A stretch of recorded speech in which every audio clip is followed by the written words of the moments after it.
For those guests, the restrooms, you leave any of these doors to the left, the first opening, you make a left and go all the way down.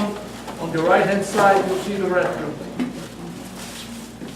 At Toastmasters, we provide a supportive and positive learning experience in which members are empowered to develop communication and leadership skills, resulting in greater self-confidence and personal growth.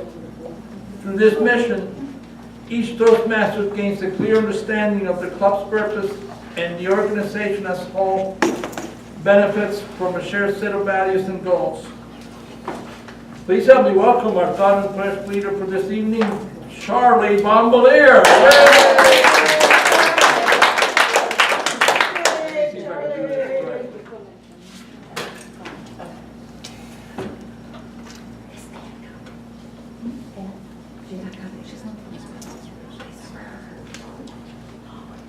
Do I hear cell phones? Get your own.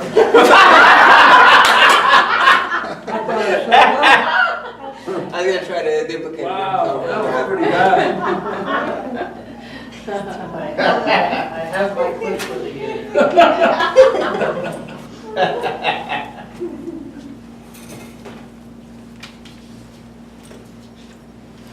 I think it is appropriate because I think everyone in this room knows the passing of Robert Williams.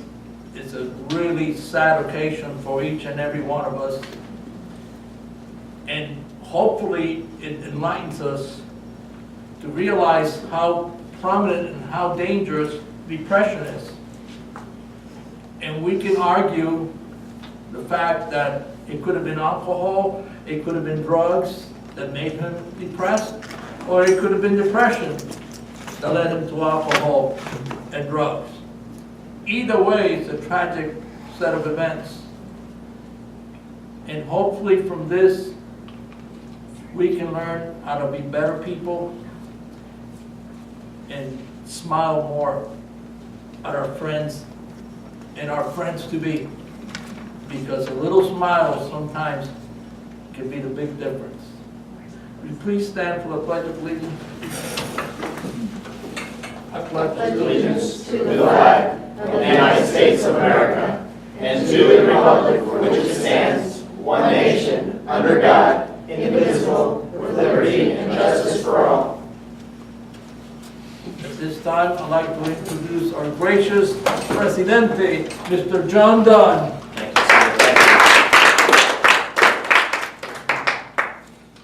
I am excited to see each and every one of you, and I'm even more excited for next week. We are going to have what I believe to be the greatest contest ever. I mean, I looked at the participation list. It's going to be... It is. It's going to be whatever that word of the day was, panegyric. I figured that must be a Stephen Morgan word. Really glad we're all here tonight. We've got some guests in the room, so I want to go ahead and say, why don't we call them facilitators? Anyhow. It's really quite simple. We are sponsored by the Central Florida chapter of the American Society of Training and Development, the premier organization for professional facilitators, open to all. Good facilitator. We work on being strong communicators, effective leaders. Toastmasters, in its whole, is all about communication and leadership. To facilitate means to make things easy, possible. And we want to make things easy and possible for everyone tonight. We've got some guests, and at this point, I'm going to ask Stephen, if you'd stand up and tell the club who you are, how you found us, what you're looking for. Hello everyone, nice to meet all of you. And for those who I haven't personally met, please introduce yourself afterwards or I'll introduce myself to you. I work at Northrop Grumman Laser Systems. We used to have a local Toastmasters that I would hear about all the time. but I was never a part of it, and then we got hit by layoffs and the company was reduced to a smaller size, so there was no more Toastmasters. But very recently I had the experience where I traveled to California to give a speech, and in my preparation for the speech I realized, wait a minute, I need improvement on my oratory skills. So one of my goals for this year is to get involved with the Toastmasters and become a better orator. So I just want to thank all of you for listening, and I look forward to introducing myself. Thank you. Facilitators, did Stephen come to the right place? Yeah. Welcome. Thank you. And then, I believe she must be a Toastmaster already, and that would be Diane. My name is Diane Manikowski, and I am a member of Lake Mary Toastmasters, and I'm here to just see your club and actually to ask you, anybody who would like to help us with our contest on August 26th, but you'd have to be there at 6:30 in the morning. And I'm liking, I went to another Toastmaster group recently, and it was totally different, so I see yours is a little bit different too, and I really like to see the differences, so thank you very much for having me. Thanks, Diane. Looks like we have another guest that just entered the room. I remember you were a guest last week. You had a really unique name, so I'm not going to try to pretend that I remember it. What was it? Michonne. Michonne. Go ahead and stand up for somebody who that were here. Just like me walk today.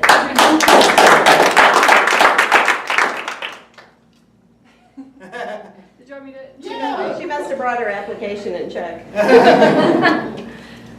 Just say Yeah, hi. some of us weren't here last week. Okay, my name's Michonne Acevedo. I was at the Rollins group before this and wanted to find a group that met more regularly. I work downtown Winter Park and live close to here, so it was convenient, and I'm glad to be here. We are glad you are back. We have a big contest next week. We're going to want some food and drinks. I made a very preliminary list of some things we might need. So I'm going to just name them out, and if you can bring it, that would be great. First being, probably 3 or 4 2-liters of different sodas. Would anybody like to step up to the plate for that? James W. Riggs. Thank you. Second one, Mickey, would you write that down for me just so I can kind of re-look at it later? And all right. Wine. That's me. Party club. You're whining again? I'm whining again. A variety of chips, salsa, dips. Anyone on that one? Gosh. Contribution. Fantastic. Ice. Who's doing that? Michonne? I'll get ice. Jorge, Elias, ice. Now, Maybe. since it is the contest and Tony's the contest master, I just kind of in my head thought about bringing that stuff. Tony, would you go ahead and speak up on anything you need? Okay, by the way, Pat was going to bring some sandwiches with, there's still leftover food from the banquets that she froze, so. More sandwiches! Ham and turkey! Sounds like food poisoning. I know, it does. 2 sergeant-at-arms, 2 timers. I think I've got both vote counters. Ellen, I have you down for a vote counter. I have someone else who is volunteering from Lake Mary for one of the Okay, you'll send me the functionary names. What, for, Gus Gus, for which, Davies. for which job? He just said whichever, Okay. so whatever we want. And I'll certainly get here by 5:30 to help with the sergeant at arms duty. Yeah, well, the sergeant-at-arms has a specific task during the meeting. Okay, that's right, that's right. So there's two people, one stands by the front door, and during the evaluator contest, we need the evaluators outside in another room. Charlie, did you check on getting the game room? No, but I will. You will? before I leave. Okay. So the evaluators cannot be in the room until it's their turn to give the evaluation, so one of the sergeant-at-arms assists getting them in the room at the proper time. So I need 2 people that are not in the contest, obviously, for that. And then 2 timers. We have somebody that's working the lights and somebody that's working a timing unit, and then an extra set of cards in case the timing lights go out. So you can do something there, timer? Timer. Okay, we got Jorge and James. Okay, that makes Gus a sergeant-at-arms. And I need one more person. there, but everybody else is in the contest. Sarah, you don't know if you're going to be here? I could be here next week. You could? Yes. Okay. Do you want to do something? Start doing the minutes? Oh, there are minutes. They'll be short and Oh, okay. pretty to the point, but, I can yeah, tell if you can be here, let's put you in because we've got a limited number of people we're working with at this point. That's great. Thank you very much. Okay. Any other food things that people can think of? Yes, I'm going Mickey? to bring some appetizers. Okay, perfect. Okay. Okay, good. Well, we need to get into Susan, this. I just want to, Go do we ahead. have a lot of guests coming as far as you know? Or As far as not so far, necessarily? I have 2 judges, Okay. and I anticipate getting more. Well, okay, we're not particularly making this a big guest event. It has been in the past, and it could be, but we I'm just gonna bring seem 3 or 4 short on myself. people. But yeah, for those that are participating in the contest, I would encourage you to invite some people to support you. I think it's Have always you a fun contacted thing. orators yet? I'm sorry, what? I Have you haven't. contacted orators yet, or a lot of them came last night, orators? Order. I'm not in communication with anyone. Susan's, I'm Okay. letting one person do that, coordinate people, so. Articulate. If you see Susan sometime during the week, you can check in with her. I will be emailing. That's great. It's gonna be fun. Okay, sounds I mean, like really we're all set. bring people. It's gonna be good. Have we told her everything? Guess, we could Yeah, just, Yes, our area governor's Oh. coming next week for his visit. that's right, Mark. I thought it'd be the perfect time for him to do his visit. I said, Mark will be "Come back on." next week, and he's in the contest, but we just need to make sure there's a greeter somewhere to get, because there are going to be guests or people that are coming that may not be familiar with the room, so somebody downstairs until the contest starts, or maybe one of our sergeant-at-arms can do that. Okay. Thank you. All right, Okay, that's it. Yay. let's get this party started. And our Toastmaster tonight is definitely a party person. The difference between school and life. In school, you are taught a lesson and then given a test. In life, you are given a test that teaches you a lesson. Our Toastmaster tonight, as all of us, has learned both ways in school and in life. She believes in education, self-improvement, and would like to take the opportunity during this meeting to share some interesting factoids with you. Please help me welcome our Toastmaster for this evening, Mickey Dumitrescu.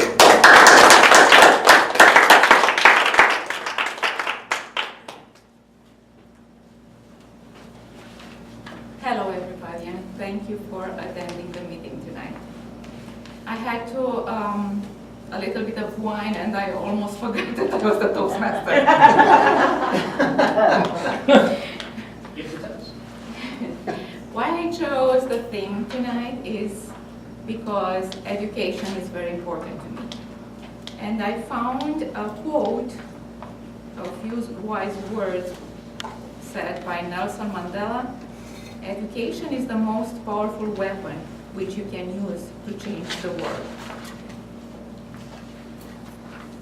Now, there is a lot of information that we can exchange about education, but I'm going to focus mainly on Toastmasters as a school, and I'm going to give you a few details about how Toastmasters International was founded, and during the meeting, a few more details again about Toastmasters. When people hear the word basement, they are more likely to picture mold and spiders than the birthplace of global communication and leadership training organization. But a basement in a YMCA in Santa Ana, California is exactly where, in 1924, Ralph C. Smedley had held the first meeting of what would eventually become Toastmasters International. Toastmasters International is a non-profit educational organization that teaches public speaking and leadership skills through a worldwide network of meeting locations. And more information later on. There are a few changes in the agenda Thank you, Toni.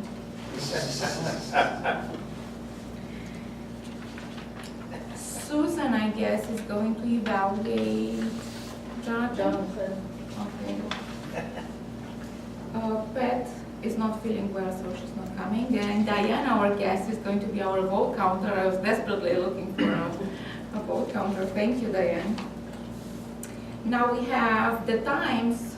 The timer has the times right. I've got what's on the agenda. Yes, you are correct. And I think we can move to our first Functionaries? speaker. Functionary? Functionary? Functionary? Okay, our functionaries tonight. Thank you so much for help. Toni Kitters is our accountant. Toni, if you could describe your role.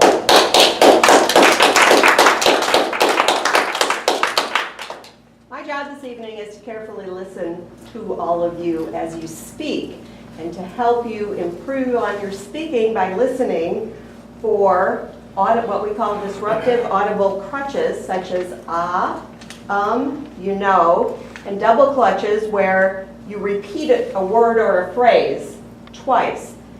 I'll also note sentences that are strung together with words such as and, so, or like. I will sound a buzzer, which you've already heard, when you hear any of these infractions. And I am the buzzer master, so watch out. For those of you that are new to Toastmasters or not used to the buzzer, it's not meant to cause you any embarrassment, but it's meant to, in the moment, bring to your attention your speaking so that you can improve it. If you don't hear a buzzer, and I just tell you at the end that you had 10 ahs and ums, you don't know when they happen, so it's really hard to self-correct while you're speaking if you don't hear the buzzer. We have a fine in this club for those who have given their icebreaker and beyond, and that is 10 cents for each infraction. So I will be measuring or counting the infractions, and I will give you a report at the end. Thank you. Thank you. Our grammarian tonight is one of the most reliable members of our club, Linders. As grammarian, I have chosen the word of the day, which is panegyric. That's a difficult one to pronounce, panegyric. I will keep track of those who use that word of the day. Those who have a chance to speak and do not use the word of the day will be fined 25 cents. Guests and members who have not yet given their icebreaker speech will not be fined.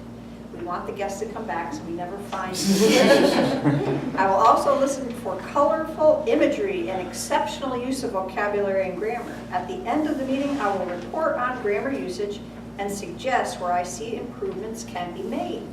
Thank you. Linda, can you explain the definition? Sure. There's a paper on your table, and it's a lofty oration, a eulogy, written down or oration praise of a person or a thing, and formal or elaborate praise, and synonyms homage, tribute, and encomium. No, I'm not sure about the pronunciation of it. Encomium. Encomium? Encomium. That one probably won't get used very much. And the sentence is, the spontaneous outpouring of every heart in the community is the highest panegyric that can be offered. Thank you.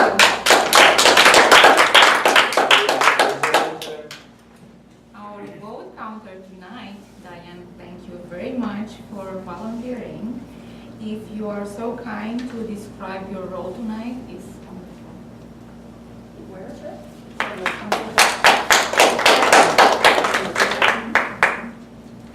As vote counter, I will pick up your ballots for best speaker, best table topic speaker, best evaluator, and most improved speaker. I will tally the results for award presentations at the end of the meeting.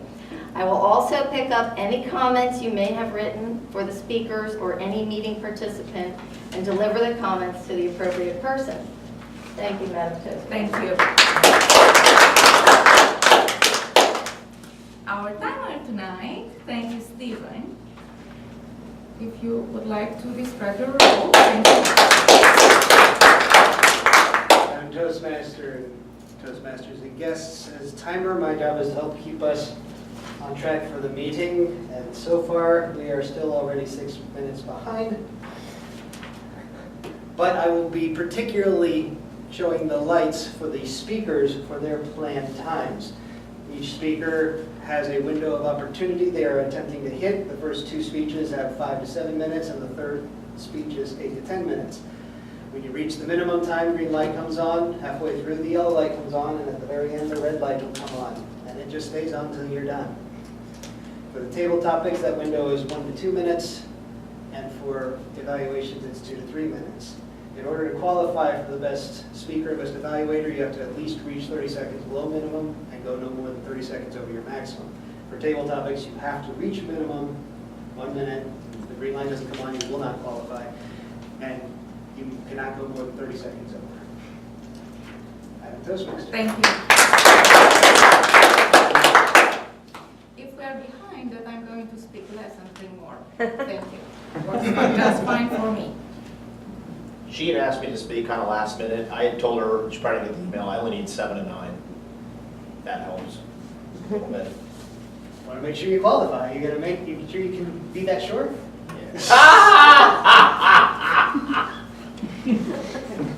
not the humorous contest. That's like me, I guess.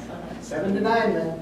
For our guests, I forgot to mention that on the back of the agenda, you'll find the objectives for each speech delivered tonight. So you know exactly what the speaker is aiming to accomplish. First speaker tonight is Mr. Alan F.D.R. He is completing project number 5 in Competent Communicator Manual, Your Body Speaks. And he's going to focus during his speech on stance, movement, gesture, facial expressions, and eye contact. Please help me welcome our first speaker tonight, Alan.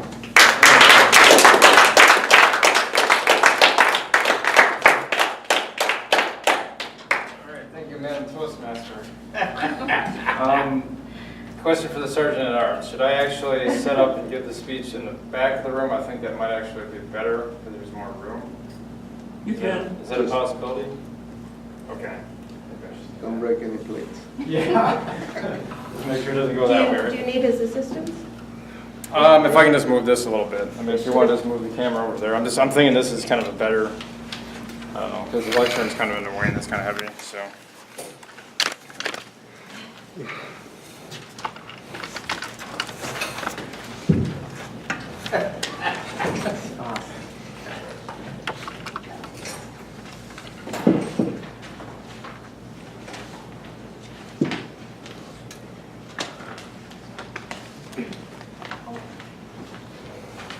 All right, how's everybody doing tonight? Great. My name is Alan, and I am with Over the Top Fitness, and I am going to be giving the physical education lesson this evening. So, in my left hand and my right hand, how many people know what I have in my left hand? Okay. How many people know what I have in my right hand? Kettlebell. Very good, I'm impressed. So, most people don't know what this is, so tonight I'm giving the presentation on kettlebell basics, and I'm going to show you the right and the wrong ways to use it, and I'm going to go over why it's important and how it can be used to effectively strengthen and do a good workout. So,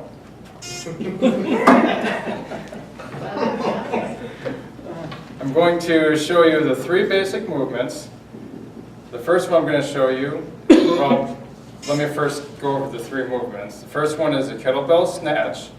The second one is the kettlebell swing. And then the third one is just a kettlebell squat. So I'm going to begin with the kettlebell snatch because I think that is the hardest one to perfect or do. So I'm going to just give you a demonstration on what the right way is and show you what some of the wrong ways are that people do. So when you start, you want to keep the kettlebell down on the floor You want to make sure that you have a good square stance, and you want to keep your body straight and in alignment, and you're going to use either your left hand or your right hand. And what you want to do is you want to alternate between. So if someone's left-handed, then they might want to start with their right. So that way they can strengthen their weakest part in their body. So when you start out, you're going to start your stance here, put one arm on the bell, on the handle, and you're going to just lift up. One movement. Sit it back down, change your hands, lift up. Obviously you can see why it's a snatch, because it's a snatch movement. You're reaching down and you're actually lifting up and pushing your hips down, getting up underneath the weight. One of the common mistakes is people try to simply row it up using their arm and their shoulder. That's not the correct way to do it. The correct way to do it, you want to keep your body straight. You want to up, straight, with your hips. Get on the other side. Straight up. The second movement I'm going to show you is a kettlebell swing. Now, you may or may not have seen it, but this is one of the best movements you can do as far as your core and your legs and your hips. When you start the movement, you want to keep the same position. You want to keep your back straight. Keep the bell in front of you. Start with a half rock backwards, and you're just going to swing it forward, like so.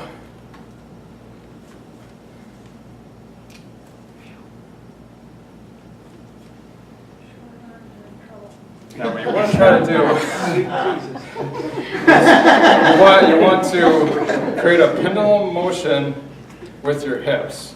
So you're actually keeping, the hips are what's moving the weight, and your arm and your shoulder is just hanging on to it. So it's your ab region which is controlling the weight. So one of the wrong ways to do it, and you've probably seen this before, when people are doing something like this. That just opens yourself up for a lot of injury in your lower back, and don't do that. You want to make sure that you keep yourself straight, reach down, and you thrust with your hips.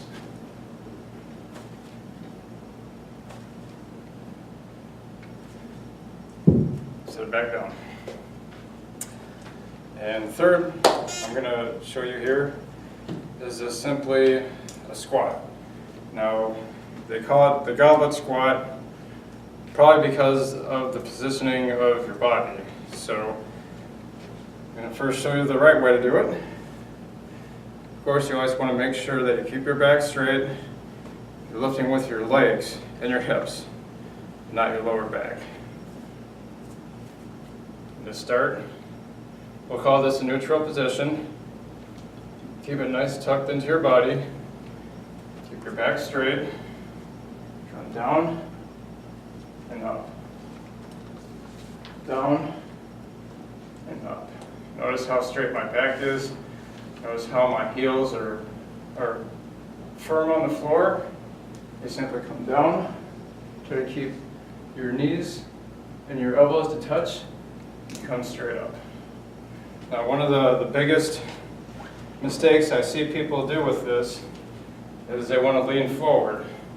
They use too much weight and they do something like this, where they don't have a good range of motion and they're putting strain on their lower back.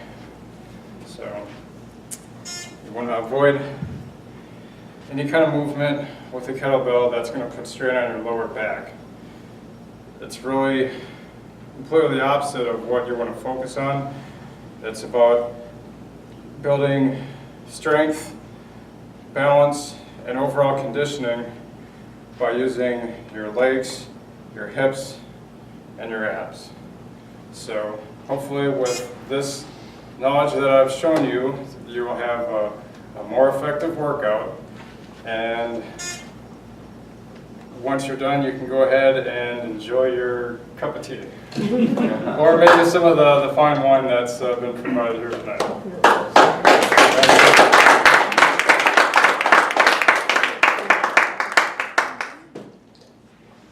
Thank you, Alan.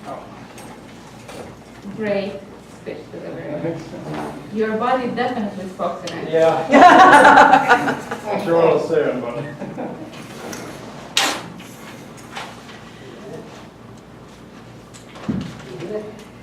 Oh, yes. Please write down the comments. There's a little bit left. And our timer will let us know when 1 minute is up.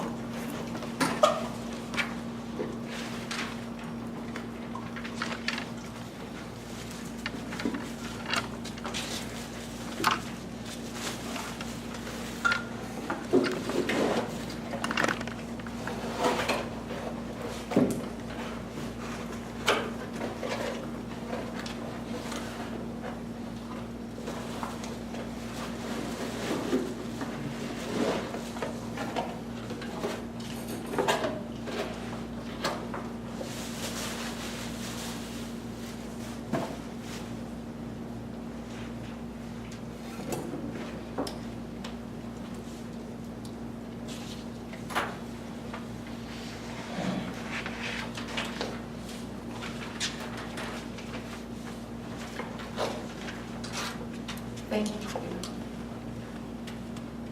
I would like to give you a few names of people that succeeded in life after being Toastmasters. Carl Albert, former Speaker of the United States House of Representatives. William Bennett, former Premier of British Columbia, Canada. James Brady, two-term presidential secretary, press secretary for U.S. President Ronald Reagan, who inspired the Brady Bill, which authorizes a 5-day waiting period on handgun purchases. John Toni, former U.S. Senator and television commentator. Robert Nason, Assistant Secretary of the U.S. Navy. Linda Lingle, former Governor of Hawaii. And these are only a few names. Now, because we are running late, we are going to move forward to our next speaker tonight. James considered President Roosevelt to be a profound example of leadership. He was reminded of this 2 weeks ago when Charlie Bamboulier delivered a speech about fear, quoting the great F.D.R. Making his way through the Competent Communicator Manual, project number 7, research your topic. Please help me welcome James Riggs to the lectern.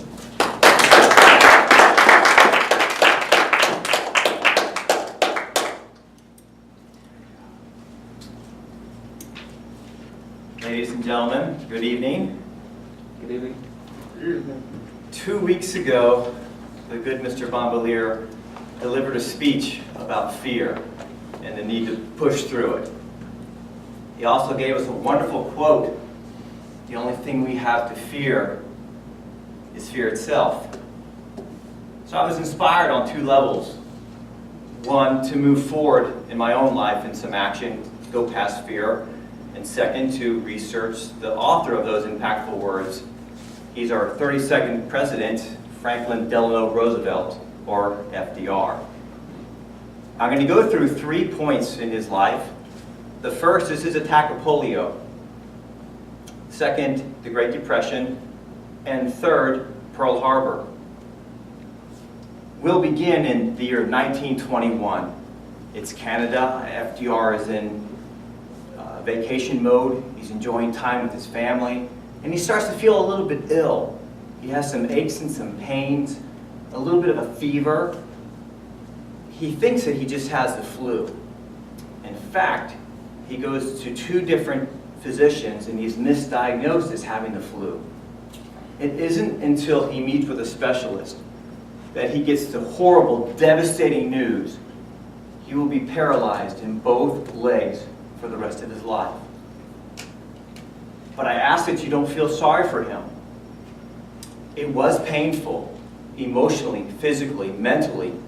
He went through hell, but he emerged through the other side. I'm going to share a quote with you from his lovely wife, Eleanor. Polio was a turning point. It proved a blessing in disguise, for it gave him a strength and courage he had not had before. A strength and a courage he had not had before. Well, that's important as we move forward to the Great Depression. Americans are going through a horrible time. We're desperate, we're despondent, we're afraid. But that challenge, the bout that F.D.R. had with polio, drove him to obtain such self-confidence, it was unwavering. And it exuded in that first speech that we heard during his inaugural address. It gave that confidence to the American people, and it was a time that we needed it most. So he's elected president, and he has some wonderful programs he calls the New Deal. He brings some jobs that were no longer that weren't in existence. He provides relief to the agricultural sector, and in his second New Deal, he signs into law the Social Security Act, all benevolent things to help improve society. And while these horrors are going on in the United States of America, the majority of the European continent is at war. He wants to join in, he wants to help the Allied forces, but the Americans are fed up with bloodshed. After World War I, they'd had enough. So F.D.R. supplies money and materials to Britain, but he never puts a soldier in harm's way. Until, of course, as we all know our history, December of 1941. Pearl Harbor is brutally and egregiously attacked by the Empire of Japan. And for a third time, F.D.R. draws upon that strength and that courage. Most of you will remember a second speech that he gave the following day. It was to Congress. He said, December 7th, 1941, a day which will live in infamy. He was right. But as he drew upon those skills that he didn't have before polio, he rose a nation to its feet and onto victory. Ladies and gentlemen, this will not be a panegyric speech. We're going to pause for a moment and take some time to look at the bitter alongside the sweet. President Roosevelt was duly criticized, and here's why. He expanded the federal government in size, scope, and authority to boundaries it had never seen before. He diminished states' rights. Some of his New Deal programs were contradictory to other New Deal programs. Some of them were illegal. In 1935, in the ruling of Chester versus the United States, our Supreme Court, the highest court in the land, in their decision wrote, the National Recovery Act was unconstitutional. It gave too much power to the president and was an attempt to control intrastate commerce. F.D.R. did not like hearing the word no. He wasn't exactly a good sport when it came to things of this nature. The majority of the Supreme Court was made up of conservative justices, and probably the worst blemish to his reputation is the fact that he attempted to increase the Supreme Court by adding 6 liberal justices. It failed, fortunately. So as you can see, by no stretch of the imagination was he a perfect person. But I submit to you, who of us are? So in my conclusion, I hope you have learned a bit about him, about Franklin Delano Roosevelt through polio, through the Great Depression, and through Pearl Harbor. You've heard good things, you've heard bad things. I hope that you choose, like I have, to focus on his strength and his courage. Thank you, Madam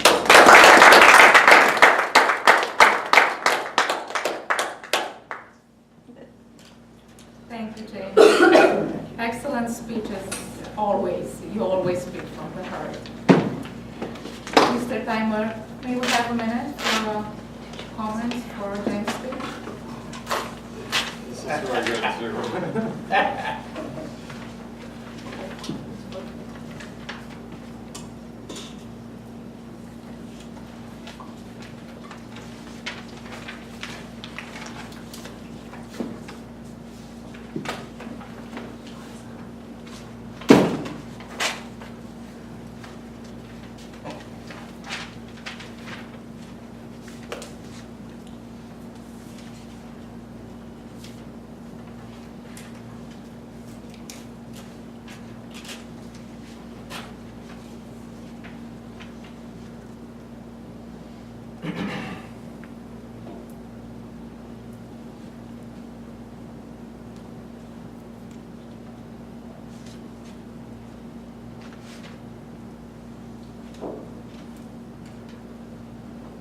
Thank you. The benefits of the Toastmaster School are so renowned that thousands of major organizations around the world sponsor in-house Toastmasters clubs as an incentive for employees to strengthen their communication and leadership skills. The following companies recognize the value of the Toastmasters program. State Farm Insurance sponsors 72 clubs. Bank of America sponsors 62 Toastmasters clubs. Blue Cross Blue Shield sponsors 40 Toastmasters clubs. And just to name a few.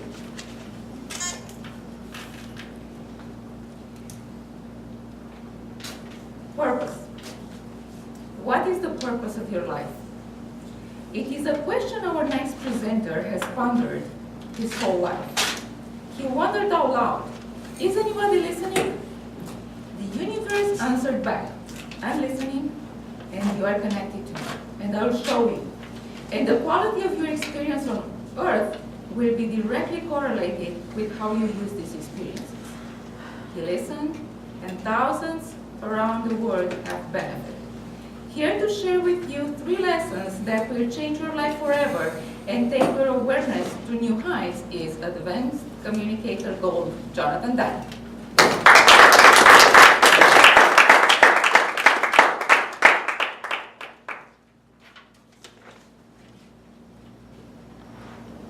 You can be the greatest.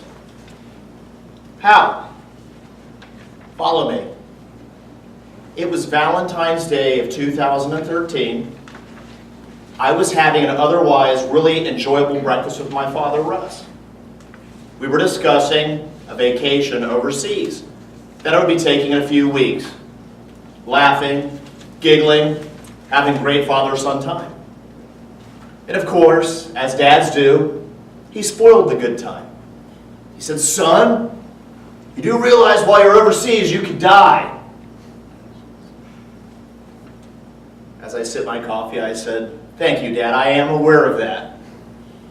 He said, son, you need to do the responsible thing and do a will. You've got assets and you have children. I said, Dad, since I've never listened to you my whole life, today will be a first. And tomorrow, I would like to sit down and do a will with you. We were going to use LegalZoom.com. That night, it got me thinking about where I've been, where I'm going,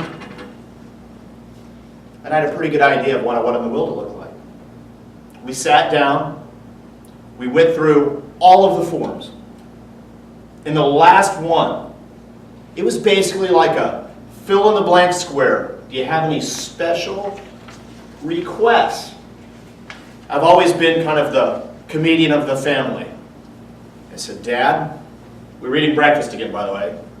I said, I want to be cremated, holding a fork in my hand. Will you put that down? He sat and thought about the guy reading the will that day and thought it was a crazy thing to request. I did a lot of crazy things in my childhood, actually into my adulthood. He said, I've never once requested a drug test on you, son, but this is just downright weird. You must explain this to me. And I said, remember back in 1978? I was 5 years old. We were on a huge farm in Oklahoma that belonged to my grandmother. And I finally was going to be able to sit at the adult table and have the adult breakfast. Up until that point, it had been cereal at a side table.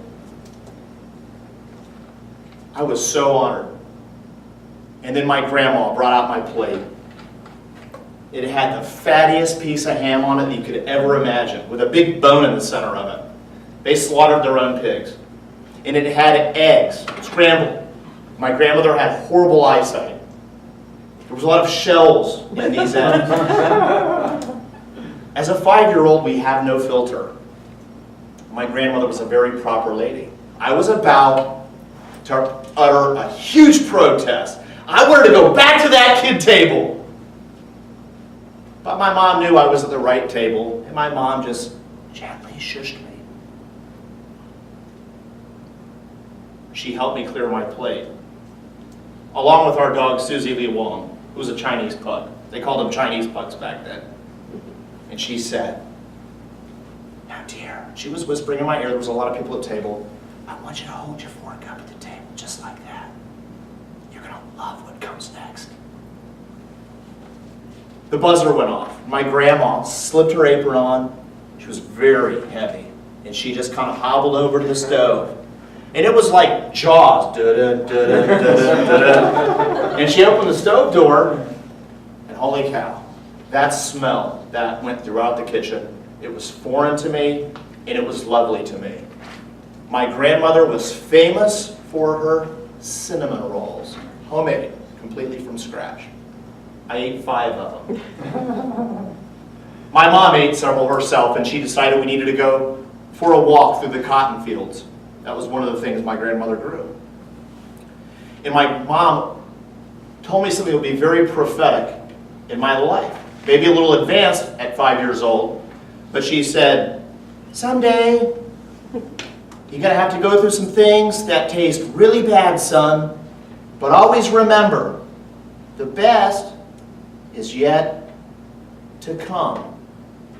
I only thought about when I was going to get my next cinnamon roll, but it did stay in my head. And in 2008, I would be reminded of this. I had built an amazing facade up to the outside world. I had a home in a gated community, I had beautiful cars, I had a beautiful wife, beautiful kids. And I lost everything.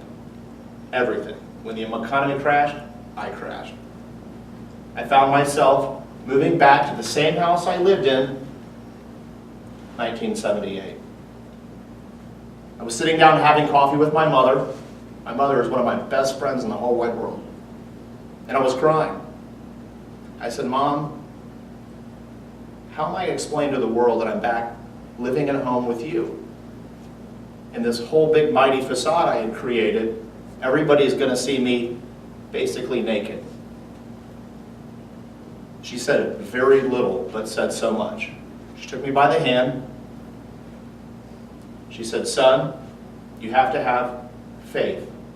You have to have faith that everything is going to work out exactly the way it should. And from this day forward, you have to live your life with faith.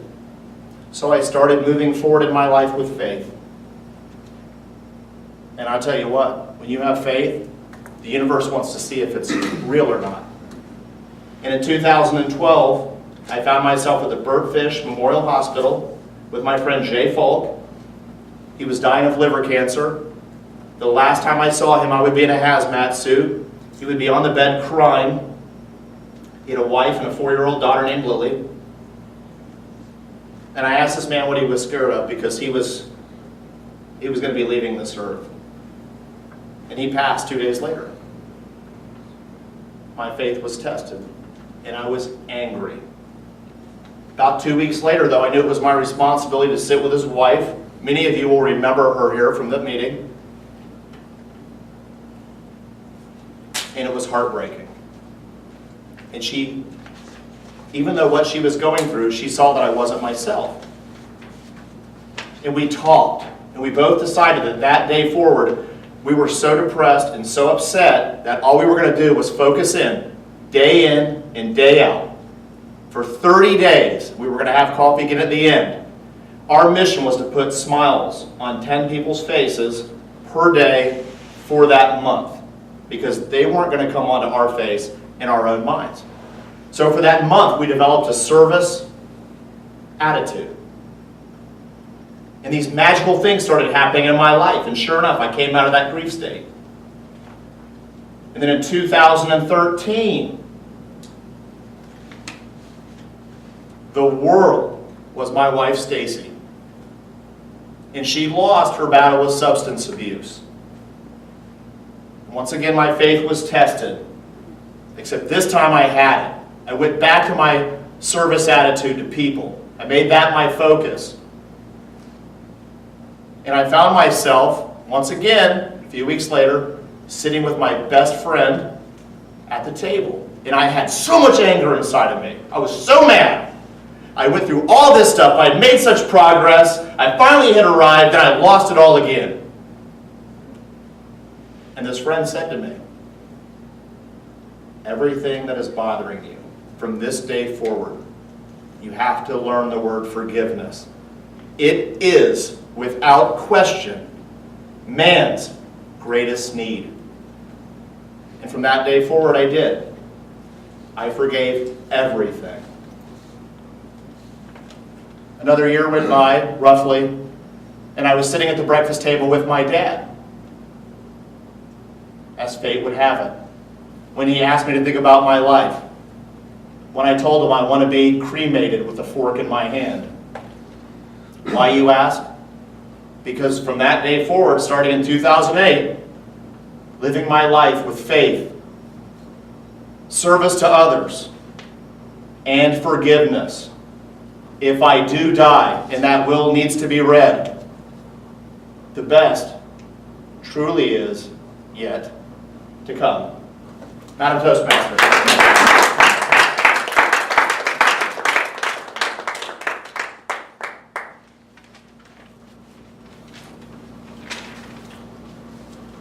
Thank you, Jonathan. You inspired us with a very wise technique. I'm going to use it myself. Now, if you would like to write some comments about Jonathan's speech, we have a minute.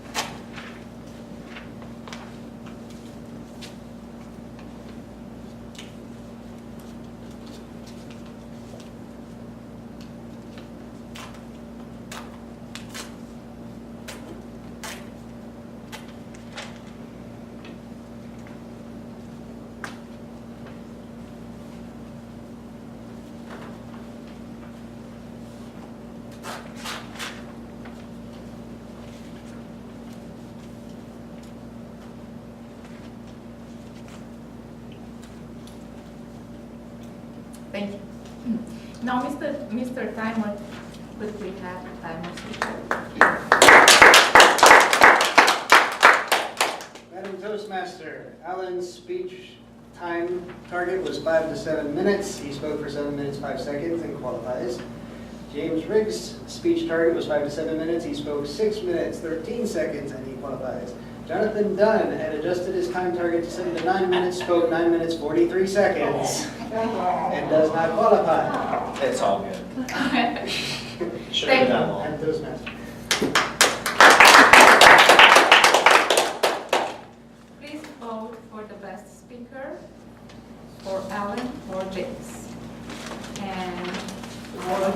Diane will come and collect your comments and the ballots.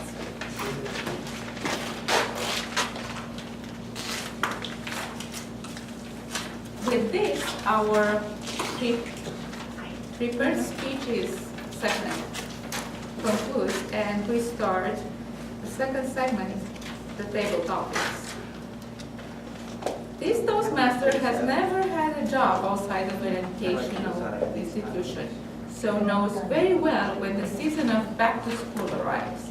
Recently, this year, she has returned back to Toastmasters for a 6-year break and is eager to continue learning in the arena of communication. Serving as our facilitator for the table topics tonight, please help me welcome Sarah Hunt.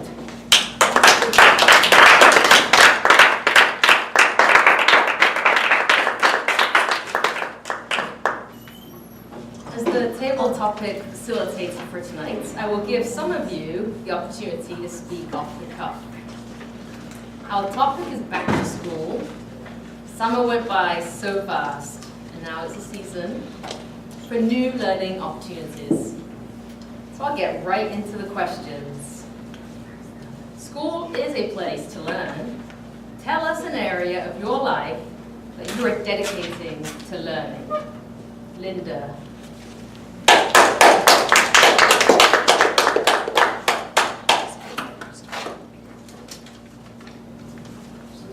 Long ago, I dedicated a huge portion of time to learning shorthand, Greg shorthand.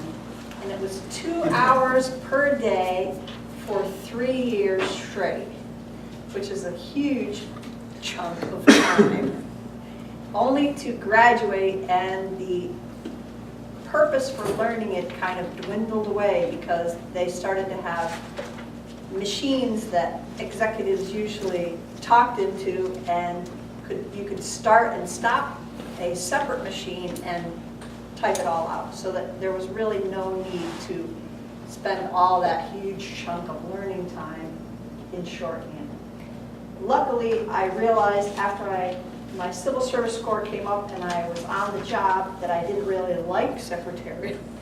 So there was a little more time wasted with that endeavor all in all, but it gave me a good overview of the business world and how I might fit into it, which most people don't hit their true career the first time they take up an educational line, so I don't feel bad making a mistake, but I remember the huge amount of time that took out of my day. And I had a very, very mean teacher who didn't like me. She singled me out for extreme dislike, and I remember one time I handed in my test and she picked it up and said, "I don't like how you put that down there. I think you were disrespectful." And she went, and I got a 0.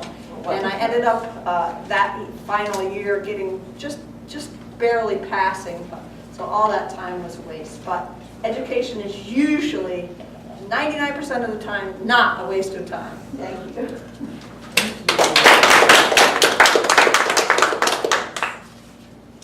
I had some great teachers at various times throughout my education. Tell us a story about your favorite teacher, Toni.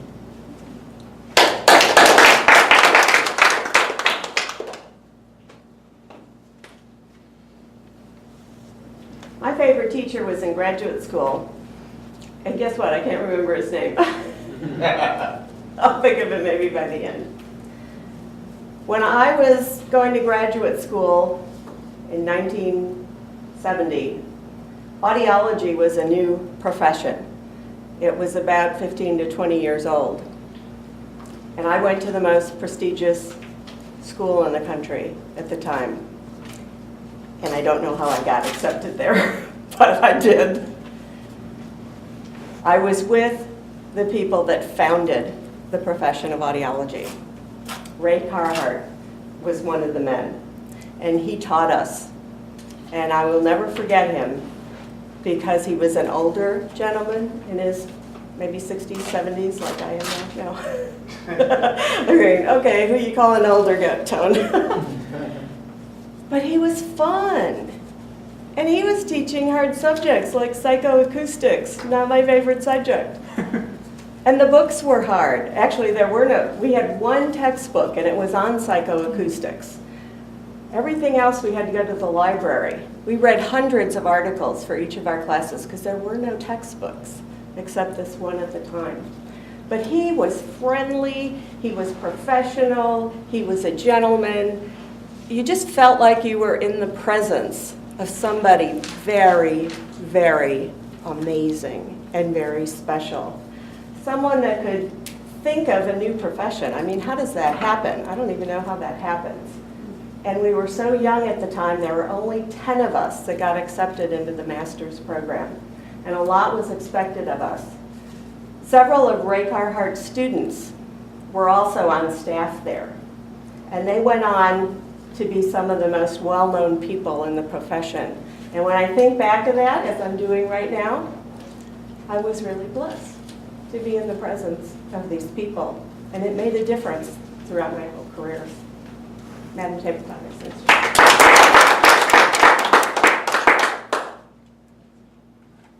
On Monday, I read an article in the Huffington Post about managing the stressors of back to school as it relates to your child and technology. Warnings about technology. What do you see as stressful, if you do, about technology? Steve, would you like to respond? Which one? Oh, I'm the guest, Steve. I'm sorry. Well, technology is always changing. I mean, you buy your iPhone or your Android device now, 3 months later, it's obsolete. You used to have different power adapters for all your phones. You would buy a phone and you lost your power adapter, you were on a trip. Well, you couldn't buy a new one. You had to order it online. Your phone broke, you'd go to Best Buy to redeem your warranty. And they wouldn't have it anymore. They'd give you credit towards a new phone and you wouldn't like the new phone. A keyboard. You used to have keyboards on all your phones. Now you can't get one. I used to love physical buttons. Now I'll touch the keyboard and the wrong button will register. So technology is changing. You have to stay in line with the technology. And once you learn something, you're out of date. So that's what's stressful. Thank you.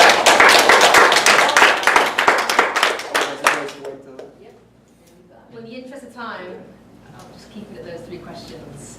And if I can get a timer's report.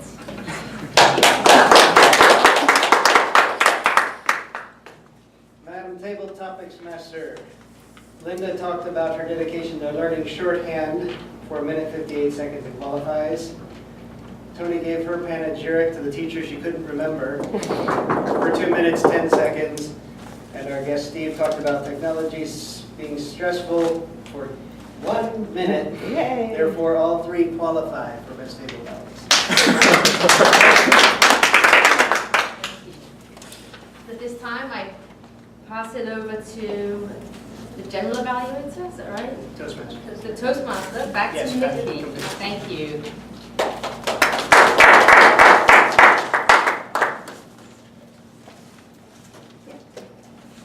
Our general evaluator tonight is Susan Morgan.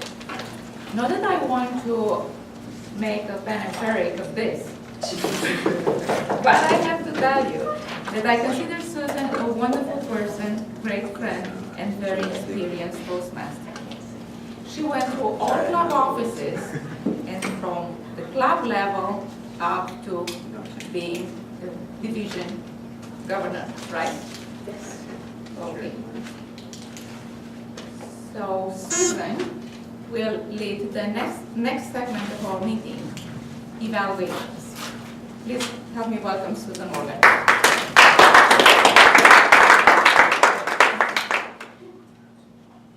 Thank you, everyone. I am your general evaluator, and what my job is tonight is to, first of all, introduce our evaluators who will evaluate the speeches of our speakers, of course. And then the other part of my job is to comment on what we've done well or what we can do better at in the future regarding the whole meeting and our evaluators. Our first evaluator this evening is a person that recently made a commitment to get more involved with his Toastmasters Club. Someone who feels that what he learned in Toastmasters is beneficial in his life, since it helped him greatly improving his communication skills. He has not mastered evaluations yet. He is in the process of becoming a proficient and confident evaluator. As you know, practice will help him achieve his goal. Please help me welcome our first evaluator for this evening, Jorge Elias.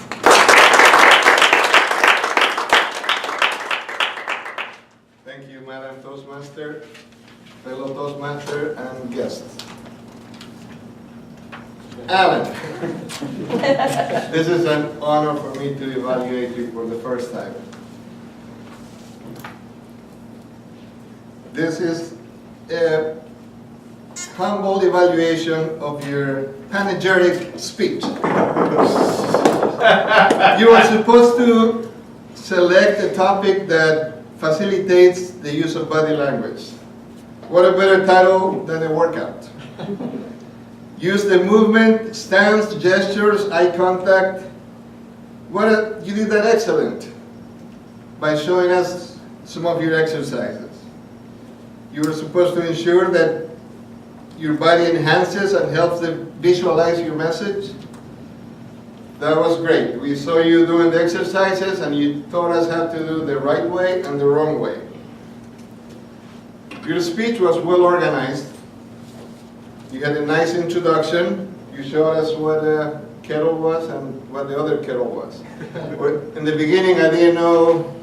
I thought you were going to teach us how to work out with a water kettle for ladies at home or for some people that don't have a chance to go to the gym.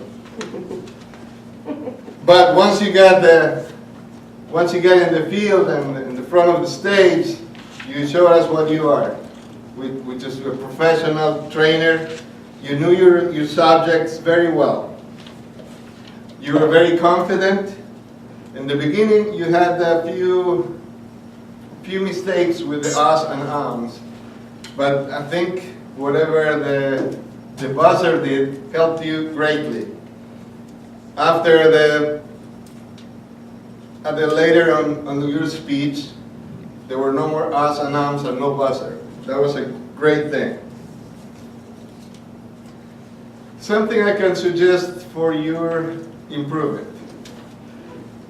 Whenever you have a speech where you have an arrangement in the stage, you have to talk to your sergeant at arms prior to the speech.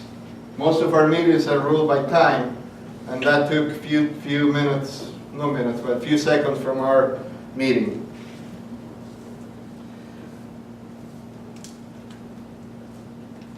I think your conclusion was great. Whatever you brought the kettle into the conclusion, having the tea. Something else you would have mentioned earlier, probably explaining what the kettle was. This is for making tea in the introduction, and this is the kettle to do the exercise. And then your conclusion would have been nicely brought up with a cup of tea. I've seen you just a few months, and from the beginning until now, I see great improvement. I can't wait for your next speech. Thank you, Madam Evaluator.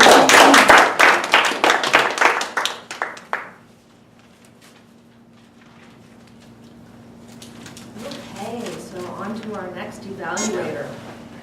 Introducing our next evaluator, a person that takes the coaching of a speaker as a serious event. 3 reasons. 1, the evaluator gets a chance to praise the speaker. 2, an opportunity to make the speaker aware of improvements he or she may need to help them onto their next speech. And 3, an evaluator gets to improve on the speaking ability, their speaking abilities. evaluating James Riggs on his speech about F.D.R. Please help me welcome Charlie Von Glenn.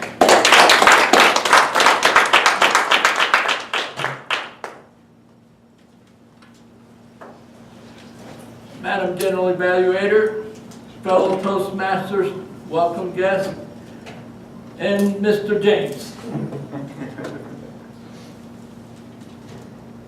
Your objectives for your 7th project, research your topic, ask to collect information about topic from numerous sources and carefully support your points and opinions with the specific facts, examples, and illustrations gathered through research.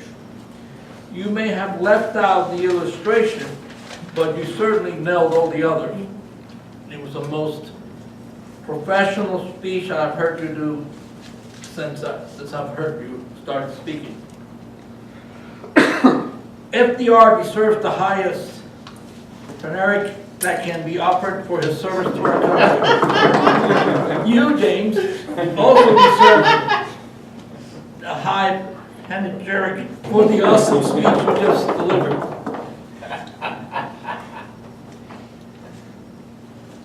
First, let me point out that you did certain things that were really outstanding.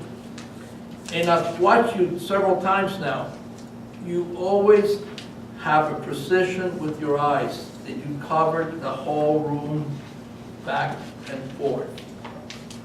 Your mannerisms, your professionalism in looking at all the audiences is stupendous. Your body language was great. Your movements, your gestures, your facial expressions. This was more of a serious speech, and you made it a serious speech by just looking at your facial expressions, that you knew what you were talking about and you did your research. James, you captured the audience attention after the second line, and here's why.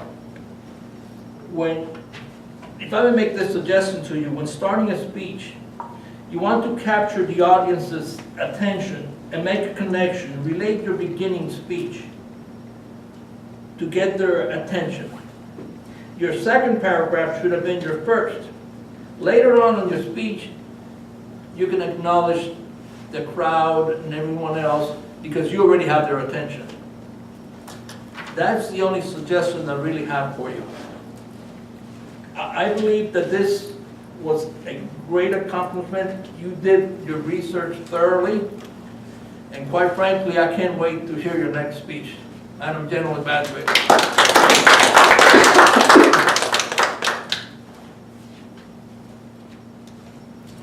All right, thank you, Mr. Evaluator number 2. Evaluator number 3 is also working very diligently on becoming a better evaluator. This evening, we had a couple of people not able to show up because of illness, and as the general evaluator, I jumped in and decided to be an evaluator, or actually kind of got volunteered, but that's fine. That's what evaluator does. So your next evaluator is me, Susan Morgan. And I am evaluating Jonathan Dunn's speech, The Best Is Yet to Come. And boy, is the best yet to come. He was doing speech number 10 out of his Competent Communicator Manual, starting over again. One of the questions that the book asked was the subject relevant? I always have a hard time with that word. I want to say that every single one of the stories we could relate to. We completely understood where you were coming from. And so yes, that subject where everyone is, some people are right now, people have been there in the past, or unfortunately maybe they're in the future. You totally made it relevant for all of us. It also asks about the feelings and needs of the audience. I think you covered that quite well. confident, positive, and forceful. Your speeches are always that way. You get up and you have this confidence about you and this positiveness about you. And I don't know that I would necessarily call it forceful, but it, just because I kind of think of that as more negative than positive, but yes, you have that strength, which is what I think they're looking for. There are a couple of things that I wanted to say that you could maybe work on, and it's actually, I had to search far and wide in my brain to figure out what to suggest to you. Well, the first thing's obvious, time. Let's get the time together. This speech could have gone a lot longer, and we would have all still been engaged. There were a few stories that were kind of left undone because you needed to move on, and I think that we could have all really enjoyed that. So maybe next time, keep your time. The other thing was, and forgive me if I missed the last line here, I think the very end, the very last line of your speech should be the best is yet to come, so that you bring it all the way forward. You talked about forgiveness and faith.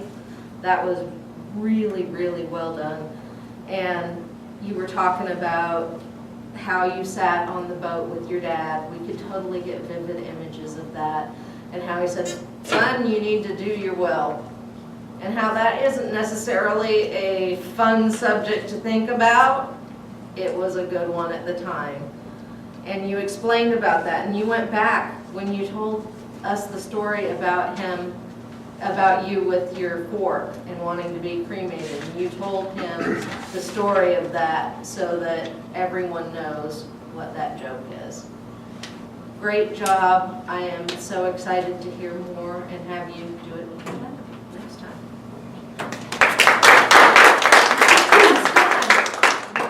General Evaluator. I was going to put in here that, well, I guess I will, that panegyric, that was a panegyric speech. It very much was.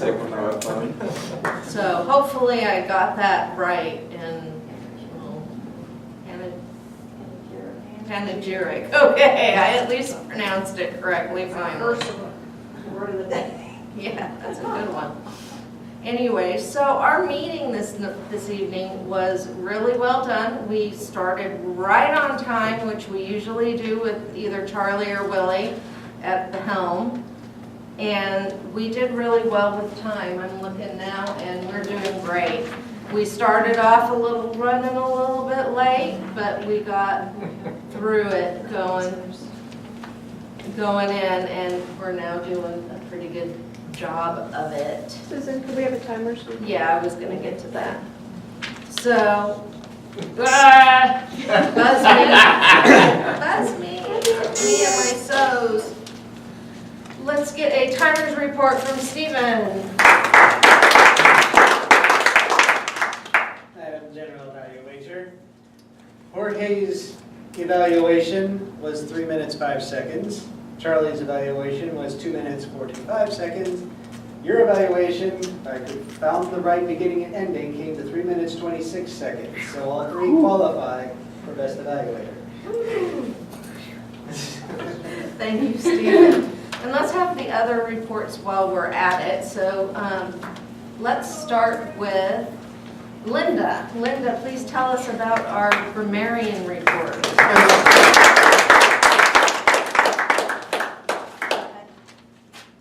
Many opportunities to hear colorful language and great imagery, and we have some people that use that curse of a word. Charlie threw it in there twice. He also used the word stupendous, and it's not easy to use that word, but as part of a panegyric of a speech, it worked well.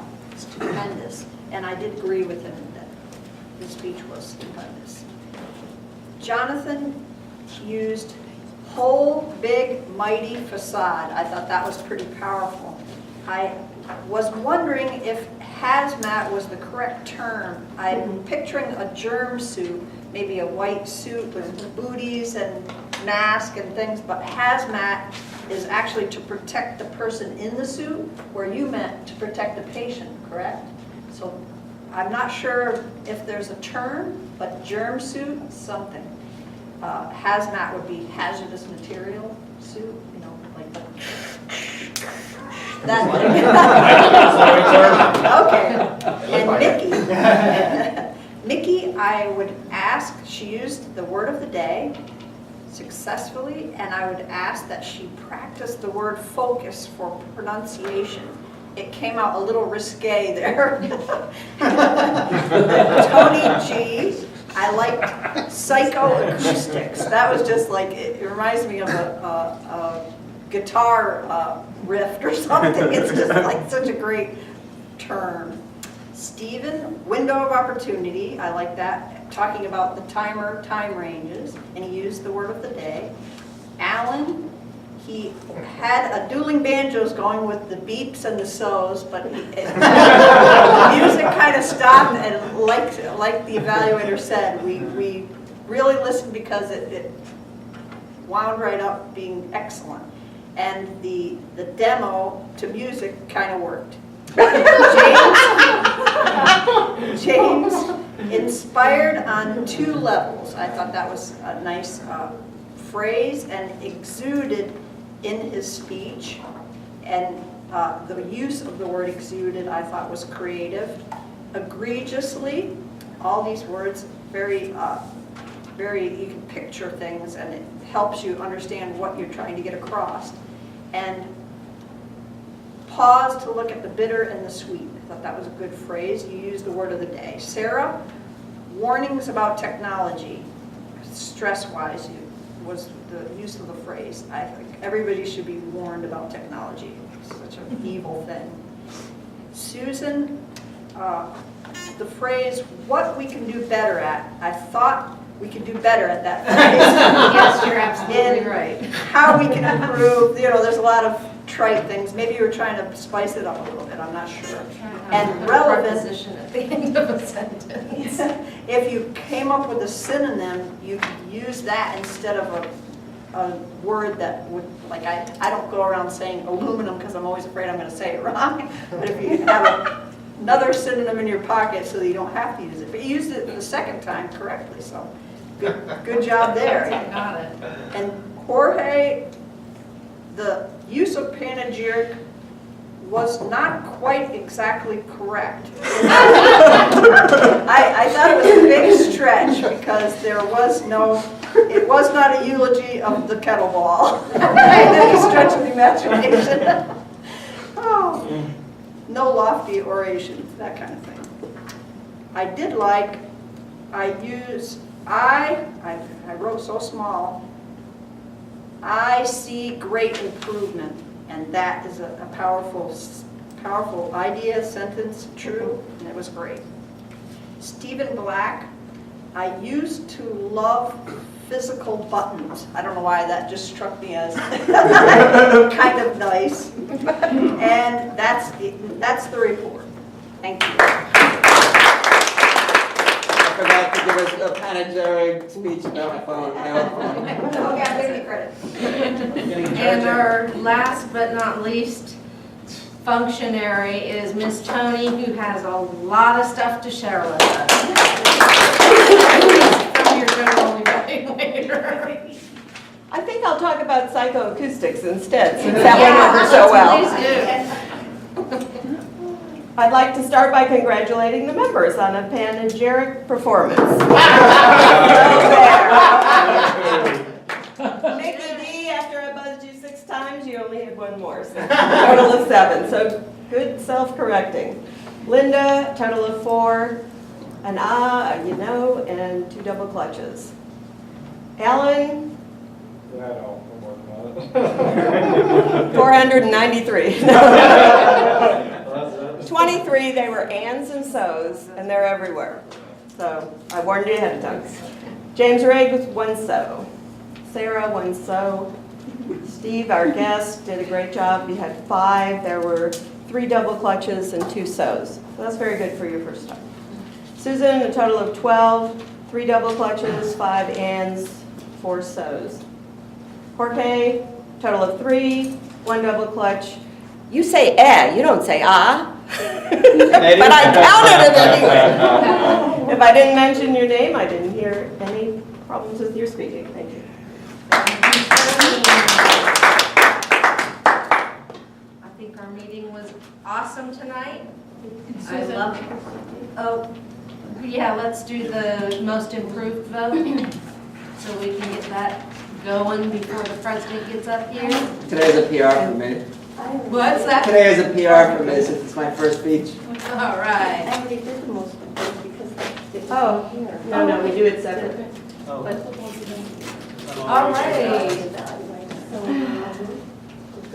Well, we'll give them a couple of minutes here to sort things out, and in the meantime, I guess I will turn control of the lectern over to our president, Mr. Jonathan Dunn.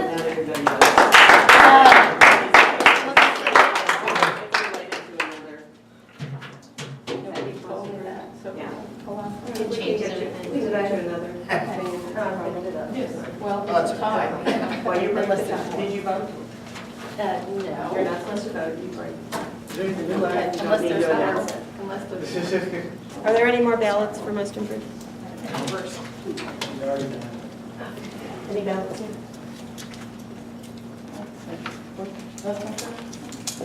I move that we add a new award category. We'll call it the Panegyric Award. Which, it has to be a ridiculous word like that that no one will ever use in life. Who can misuse it like in the most ridiculous possible way? And obnoxiously. I think that would be really panegyric.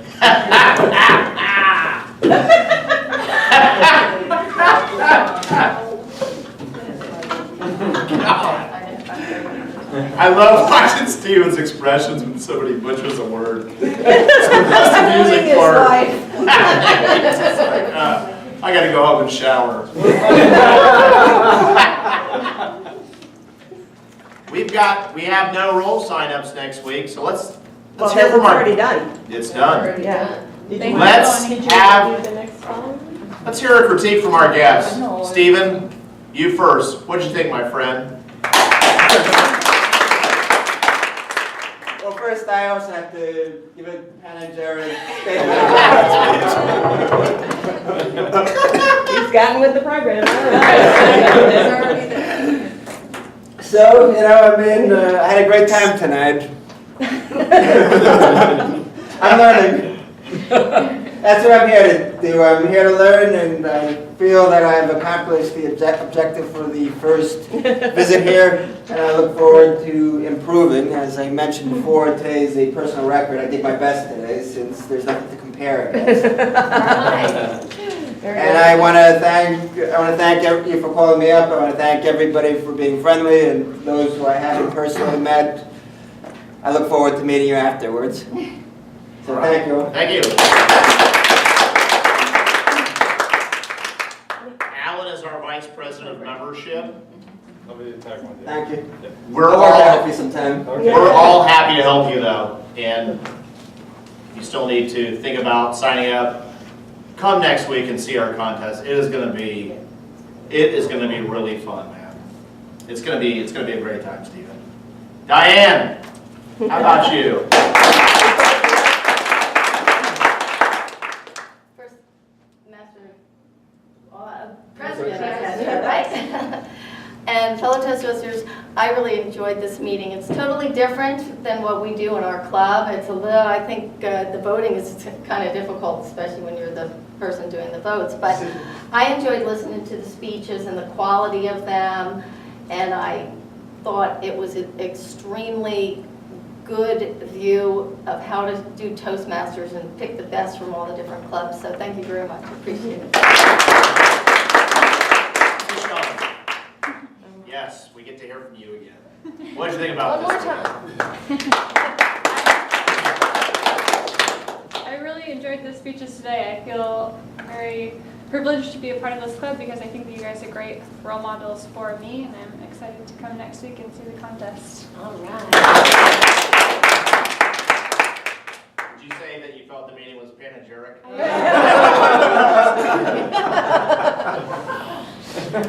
Yes, Toni. Related to the contest, we didn't mention earlier who the contestants were, and I thought they should be recognized. And in case they want to back out, they should say now.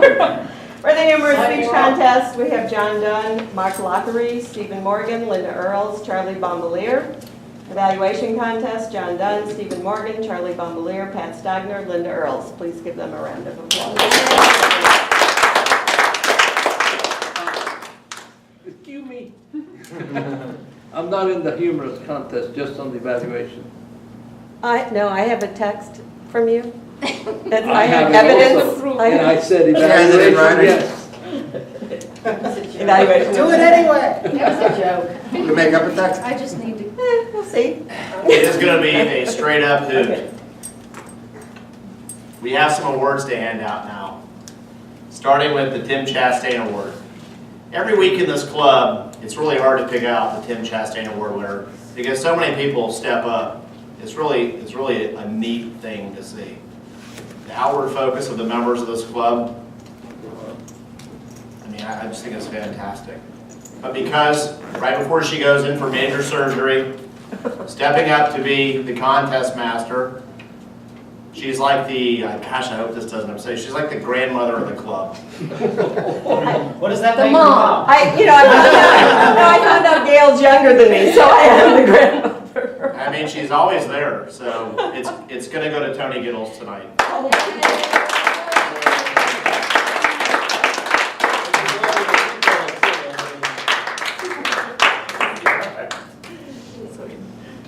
Most improved. We've had some really weird most improved, but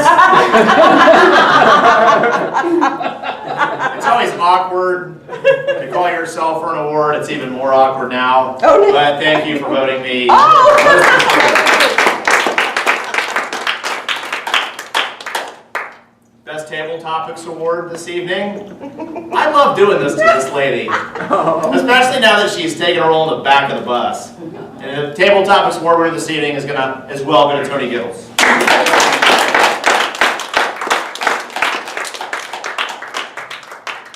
Thank you. Raymond Carhart, the father of audiology.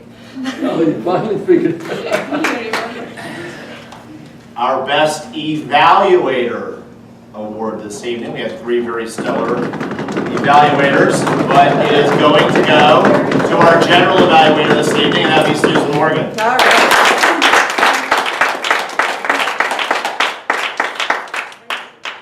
You were smooth. It was great. You helped me. I appreciate it. And our Best Speaker Award this evening goes to a man that's hot. The LeBron James of this club, James Riggs.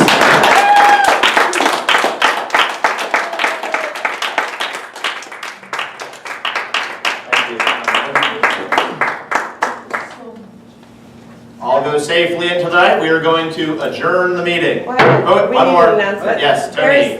There's a banquet here tomorrow for lunch. We really need to make sure all the tables are back to where they're supposed to be with the decorations in the middle and that kind of thing. Okay. Appreciate Do your it. help.